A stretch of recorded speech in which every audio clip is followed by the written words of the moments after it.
Assalamualaikum warahmatullahi wabarakatuh. Mimin pergi ke kebun cari buah manggis. Bab 3545 sampai bab 3548. Setelah menyebutkan masalah ini, inilah alasan mengapa tidak ada yang pergi menemui Xiao Feng. Karena Xiao Feng sama sekali tidak mengetahui keberadaan Ye Junlin. Ini tidak ada hubungannya dengan dia. Pada saat ini, tubuh semua orang gemetar. Mereka semua melihat sekeliling dan melihat sekeliling. Rasanya seperti ada sepasang mata di kegelapan. Karena semuanya sebelumnya bisa dijelaskan, itu semua karena Xiao Feng. Tapi kali ini, bagaimana dengan eliminasi Xiao Feng? Bagaimana cara menjelaskan, ada orang lain? Atau apakah pihak lain memiliki cara yang tidak diketahui? Menakutkan memikirkannya, rasanya semua orang sedang diawasi. Bahkan Ye Junlin pun merasakan hal ini. Hal utama adalah setelah mengesampingkan Xiao Feng. Saya tidak bisa menjelaskannya dengan jelas. Apakah ada orang lain yang membocorkannya? Tidak bisa. Dia hanya memberitahu Junjun dan Li Ziran tentang keberadaannya. Jelas tidak benar bahwa kedua orang ini dipukuli sampai mati. Dan mereka tidak memberitahu orang lain, apalagi Xiao Feng. Penjara Sentian juga berada di bawah kendalinya, dan tidak akan ada masalah. Ini aneh, bagaimana pihak lain bisa tahu? Dilihat dari tindakan pertama datang dan kemudian tiba-tiba berhenti. Itulah yang dikatakan orang lain padanya, sebuah misteri yang tak terpecahkan. Xiao Feng sekarang sedang berjuang dan terjerat. Tapi kalau bisa, itu ada hubungannya dengan Gong Qianqiu. Saya memberitahu Gong Qianqiu apa yang sedang dilakukan gurunya. Hal ini sangat mungkin terungkap, tapi dia yakin Gong Qianqiu bukanlah orang yang dicari tuannya. Selanjutnya, berapa berat Qianqiu? Bisakah dia berurusan dengan guru? Mustahil, dia tahu kekuatannya lebih baik dari siapapun. Bagaimana Anda bisa bersaing dengan guru? Jika ya, bukankah seharusnya dia mencoba menghubungi dirinya sendiri? Datang untuk mengetahui keberadaan guru dan berbagai beritanya. Akibatnya, Gong Qianqiu mengabaikannya. Namun jika ada kemungkinan, Gong Qianqiu seharusnya mengingatkan orang lain. Bagaimanapun, dia memberitahu Gong Qianqiu bahwa begitu dia muncul di dekat pembuluh darah spiritual ini, dia pasti akan dianggap sebagai musuh. Dia mungkin pergi dan memperingatkan orang lain. Dengan begini, beritanya bocor. Kalau itu saya juga akan mengingatkan teman-teman saya agar tidak dimanfaatkan. Sifat manusia, dalam menghadapi bahaya ini, mohon disebutkan lebih kurang. Tampaknya mata-mata itu berada di divisi penekan iblis, di sekitar Gong Qianqiu. Jika saya mengetahuinya lebih awal, saya akan mengingatkan Gong Qianqiu untuk tidak memberitahu orang lain tentang hal ini. Saya tidak berpikir baik tentang diri saya sendiri. Selanjutnya selain berlatih, ia juga akan fokus memeriksa orang-orang di sekitar Gong Qianqiu. Lagi pula, cara terbaik untuk menghilangkan kecurigaan adalah dengan menemukan orang sebenarnya di balik layar. Xiao Feng juga sedikit takut orang lain akan tahu bahwa itu ada hubungannya dengan dia. Tapi ketika dia melihat tidak ada yang memperhatikannya, dia merasa lega. Tiba-tiba, dia menyadari bahwa Junjun sedang menatapnya. Dia panik orang lain tidak akan merindukannya, tapi Junjun akan merindukannya. Lagi pula, bagaimana dia bisa mengetahui keberadaan tuannya dari Junjun? Junjun pasti meragukan dirinya sendiri. Tidak peduli seberapa keras dia percaya pada dirinya sendiri. Namun hal tentang kaki depan dan belakang saling berkaitan. Jadi patut kita ragukan.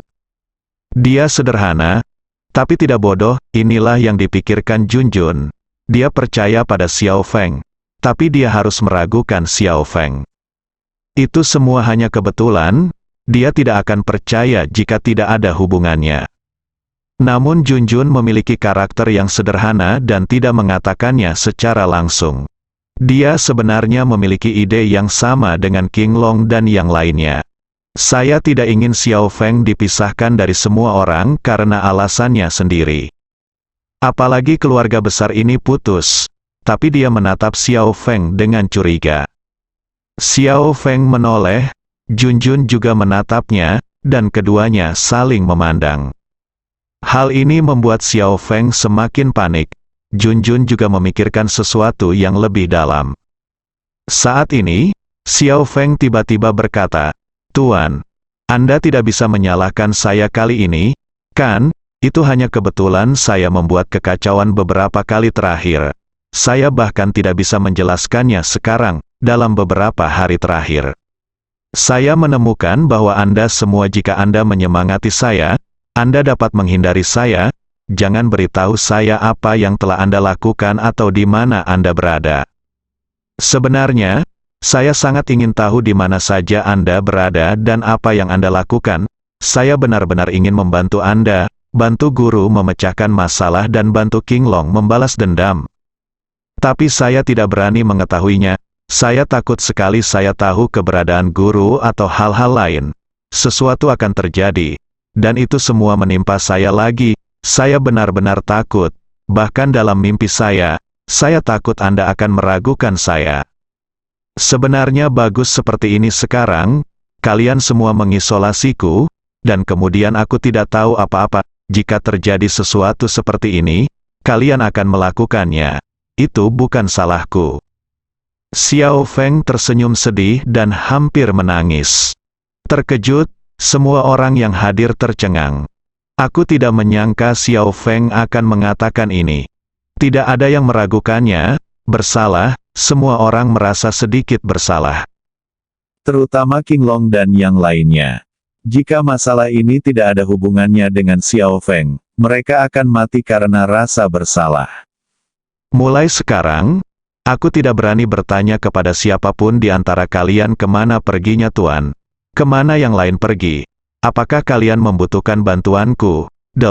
Aku pasti tidak akan bertanya. Mulai sekarang, aku tidak akan bertanya tentang siapapun di antara kalian. Aku tidak berani. Kata Xiao Feng dan melirik Junjun. Tentu saja, kata-kata ini aslinya ditujukan untuk Junjun. Kata-kata Xiao Feng begitu nyaring hingga seolah menghantam hati Junjun dengan palu yang berat. Junjun langsung melunakkan hatinya bahkan merasa sedikit tertekan. Meski tidak ada yang mengakuinya, tapi memang benar Xiao Feng terisolasi. Kelihatannya agak menyedihkan, bahkan sangat sensitif. Saya ingin tahu apa yang dilakukan semua orang, tapi saya tidak berani mengetahuinya. Saya takut jika dia mengetahuinya, dia akan terlibat lagi dengannya setelah kecelakaan itu. Orang-orang sebenarnya sangat menderita ketika hal ini terjadi. Dia memang seperti ini, kenapa kamu masih meragukannya? Junjun menggelengkan kepalanya, memutuskan untuk menelan masalah ini di perutku. Xiao Feng melirik Junjun tanpa jejak apapun, dan merasa lega saat melihat ekspresinya. Gerakan eksposur diri sebenarnya dilakukan agar Junjun dapat melihatnya. Membuat Junjun merasa kasihan, sehingga menghilangkan semua keraguan. Ini juga rumit, setelah Xiao Feng mengatakan ini. Hal itu membuat Junjun merasa seolah-olah keberadaan Ye Junlin terungkap kepada Xiao Feng atas inisiatifnya sendiri. Daripada Xiao Feng datang untuk mengambilnya, dengan cara ini tidak akan ada kecurigaan. Akan berbeda jika hanya Xiao Feng yang datang menanyakan keberadaannya. Junjun tidak lagi meragukan Xiao Feng. Tujuan Xiao Feng tercapai. Adik Junjun, maafkan aku hanya bisa menggunakan metode ini untuk membiarkanmu menjaga rahasianya. Jika tidak, kakak iparmu akan dalam bahaya. Kata Xiao Feng dengan sedikit rasa bersalah di hatinya. Namun perasaan bersalah ini segera hilang. Bagi Gong Qianqiu, semuanya sepadan. Tidak apa-apa berbohong. Setelah Xiao Feng mengucapkan kata-kata ini, semua orang mulai menghiburnya. Lagi pula, aku tidak tahu tentang Xiao Feng dan Junjun. Mereka penuh rasa bersalah. Tanpa diduga, Xiao Feng mengatakannya secara langsung dan semua orang mengisolasinya. Bukannya kami tidak mempercayaimu, hanya saja kami takut dengan potensi risiko di sekitar Mua. Semua orang membujuk Xiao Feng satu persatu. Oke, aku baik-baik saja. Kalian lanjutkan. Aku pergi. Aku tidak tahu terlalu banyak informasi. Untuk mempertahankan apa yang baru saja dia katakan, Xiao Feng berbalik dan pergi. Tidak peduli seberapa kerasnya semua orang berteriak, dia tidak akan berhenti. Melihat Xiao Feng pergi, Ye Junlin juga tampak tak berdaya. Lupakan, mari kita bicarakan nanti, mari kita. Terus menganalisis kemungkinan situasi, Xiao Feng memandang semua orang dan berkata, kali ini juga bukannya tidak ada keuntungan sama sekali. Oh, apakah ada penemuan lain? Semua orang menoleh. Ayah, itu benar, aku tidak pernah menyangka kalau lawanku adalah seorang wanita, Adia. Melanjutkan tanpa mengatakan apapun yang mengejutkan. Begitu Ye Junlin mengucapkan kata-kata ini, seluruh penonton tercengang. Mereka semua memiliki wajah penuh rasa tidak percaya. Abu Ma Xiao Feng, yang belum pergi jauh, kebetulan mendengarnya dan merasa seperti disambar petir. Seluruh orang tercengang saat itu juga, langkah Anda dan menghentikannya, dan kaki Anda akan dipenuhi timah. Dia bahkan tidak mempunyai kekuatan untuk mengangkat kakinya. Entah kenapa, saat Ye Junlin mengatakan bahwa lawannya adalah seorang wanita, Xiao Feng sangat terkejut. Dia tidak bisa tidak mengatur segalanya di Gong Qianqiu. Sosok Gong Qianqiu segera muncul di benaknya. Dia tidak akan ada hubungannya dengan Gong Qianqiu sebelumnya. Tapi sekarang ku dengar itu seorang wanita, itu akan berbeda. Dia mencoba untuk tidak memikirkannya, tapi pikirannya tidak terkendali.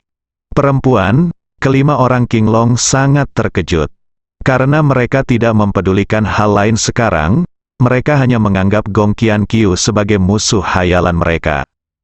Temukan serangkaian bukti untuk membuktikan keberadaan dan legitimasi musuh imajiner. Sekarang Ye Junlin mengetahui bahwa dia adalah seorang wanita. Hal ini sangat mendukung hipotesis mereka. Bukankah ini ada hubungannya dengan Gong Qianqiu? Jadi arah kita selanjutnya juga berubah. Mari kita lihat wanita di Sige, tapi kita harus cepat, fakta. Bahwa dia bisa mengungkapkan kepadaku bahwa dia adalah seorang wanita menunjukkan bahwa dia tidak menganggapku serius lagi. Dia tidak lagi takut padaku. Dia menemukannya. Ye Junlin berkata mendesak. Dua arah berikutnya. Pertama, cari tahu langsung siapa orangnya. Kedua, temukan sumber energi yang ingin dia gunakan. Ekspresi kelima Suzaku berubah. Mereka juga berada di bawah tekanan. Mereka harus membuktikan bahwa Gong Qianqiu adalah orang tersebut secepat mungkin. Selain itu, Ye Junlin meminta semua orang untuk memperhatikan keselamatan dan segera bersembunyi di markas di bawah jika terjadi kesalahan. Keamanan juga sangat penting. Aku tidak meminta semua orang membantuku, tapi aku tidak boleh menjadi beban. Dewa jahat awan api masih belum cukup berlatih. Lagi pula keterampilan dasar ini membutuhkan waktu untuk terakumulasi. Ia optimis adik perempuannya Zhou Nanyan dan Wen Lei bisa menjadi pembantunya. Mereka berdua mempraktikkan teknik dasar ini terlepas dari hujan atau cerah. Setelah beberapa saat, saya khawatir akan ada hasil yang besar. Ye Junlin dan Junjun berjalan bersama. Tidak mungkin, sejauh yang aku tahu, orang yang mengalami peningkatan tercepat saat ini adalah Junjun. Aku tidak bisa memikirkan cara apapun untuk menjadi lebih cepat darimu. Ye Junlin pusing, tidak dapat menemukan sumber energi yang ingin digunakan pihak lain. Saya bahkan tidak tahu bagaimana pihak lain meningkatkan kekuatannya. Saat ini, Junjun tiba-tiba berkata, "Ayah, sebenarnya, saya bisa berkembang lebih cepat." "Hah, bagaimana menurutmu? Teknik ciptaanku sendiri bisa mencapai titik ekstrim, yaitu menyerap energi di semua biaya, tidak peduli jenis energi apa yang sangat diserap, tepatnya, ia harus menelan semuanya." Junjun mengatakan ini, semua orang terkejut. Apakah masih bisa seperti ini? Putus asa untuk melahap. Ekspresi Ye Junlin berubah, sepertinya masih ada cara untuk mencapai peningkatan seperti ini. Hal ini tidak dapat disangkal sepenuhnya. Bagaimana jika seseorang memiliki petualangan? Kemungkinan ini tidak dapat dikesampingkan. Setiap orang dapat menciptakan teknik yang menantang surga seperti ini. Ini tidak berarti bahwa seseorang memiliki keterampilan yang sangat meningkat. Junjun, caramu biasanya ditempuh oleh para alien ekstrim itu. Mereka hanya menginginkan hasil yang cepat dalam waktu singkat, tapi peningkatan wanita ini terlalu berlebihan. Junjun, jika kamu merasa harus putus asa, bisakah kamu mengejar ketinggalan dengan kecepatan ini? Ye Junlin bertanya. Junjun berpikir sejenak dan berkata, secara teori, kalau begitu, pasti bisa mencapai kecepatan orang ini, bahkan bisa melebihi itu. Tapi terlalu ekstrim, saya belum mencobanya. Belum lagi ini hal semacam ini memiliki bahaya besar yang tersembunyi. Hal ini sebenarnya bertentangan dengan konsep latihan saya. Apa yang dicari oleh latihan saya adalah kesatuan surga dan manusia, menyatu dengan segala sesuatu. Perasaan bahwa langit dan bumi adalah saya, dan saya adalah surga dan bumi. Yang saya fokuskan adalah keseimbangan yin dan yang. Tetapi jika diserap seperti ini, ekstrim, secara paksa menduduki kekuatan langit dan bumi, merusak keseimbangan, tidak berbahaya dalam waktu singkat, itu hanya bisa meningkat dengan cepat, tapi hasil akhirnya tidak pasti. Junjun menjelaskan ini, Ye Junlin mengerti. Teknik Junjun sebenarnya menggunakan kekuatan langit dan bumi. Tetapi metode ini sebenarnya berfokus pada perpaduan langit dan bumi. Namun dalam kasus ekstrim seperti itu, ia akan secara paksa menduduki kekuasaan langit dan bumi, merusak keseimbangan, dan mencegah integrasi dengan langit dan bumi. Ada perbedaan mendasar, tapi Ye Junlin tidak terlalu memikirkannya. Dia tidak akan pernah menyangka bahwa Gong Qiankyu menggunakan teknik Junjun. Sejauh ini, saya khawatir hanya Junjun yang memahami metode ekstrim dari tekniknya sendiri. Yang lain bahkan tidak tahu apa teknik Junjun. Belum lagi mengetahui cara ekstrim ini, namun hal ini juga membuktikan bahwa kecepatan peningkatan ini dapat dicapai. Misalnya, Junjun, semua orang buru-buru menjalankan urusannya masing-masing.